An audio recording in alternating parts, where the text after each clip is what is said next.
బౌద్ధమతం క్రీస్తు పూర్వం 6వ శతాబ్దంలో మన దేశంలో పుట్టి ప్రపంచవ్యాప్తం చెందింది. ఆధునిక కాలంలో మన దేశంలో కాస్త ఆదరణ తక్కువైనా నేటికి కూడా Japan, Thailand, Sri Lanka, Korea, Malaysia, China వంటి దేశాల్లో బౌద్ధం చాలా ఉన్నతంగా ఆచరించబడుతుంది. ఈ విషయంలో చైనా వాళ్ళు ఒక వరుస ముందడుగులోనే ఉన్నారు. వారు ఏకంగా 128 మీటర్లు అంటే సుమారు 400 అడుగులు బౌద్ధ విగ్రహాన్ని 10 ఏళ్లు శ్రమించి వాళ్ళు నిర్మించారు. అయితే ఈ మధ్య కాలం వరకు ప్రపంచంలోనే అతి ఎత్తైన విగ్రహంగా ఈ బౌద్ధ విగ్రహం చలామణి అయింది. అయితే ఇక్కడే అసలైన సూపర్ ట్విస్ట్ ఉంది. 2018వ సంవత్సరంలో మన దేశంలోని గుజరాత్ రాష్ట్రంలో స్టాచ్యూ ఆఫ్ యూనిటీగా పిలువబడే సర్దార్ వల్లభాయ్ పటేల్ గారి విగ్రహం 182 మీటర్లు అంటే సుమారు 597 అడుగుల ఎత్తులో నిర్మింపబడి ప్రపంచంలోనే అత్యధికమైనటువంటి ఎత్తుగల విగ్రహంగా రికార్డు నెలకొల్పింది. అయితే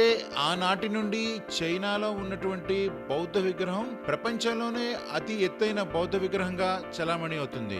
మన దేశంలో ఉన్న సర్దార్ వల్లభాయ్ పటేల్ గారి విగ్రహం ప్రపంచంలోనే ఎత్తైన విగ్రహంగా రికార్డులు నెలకొల్పింది. ఇది మన దేశం.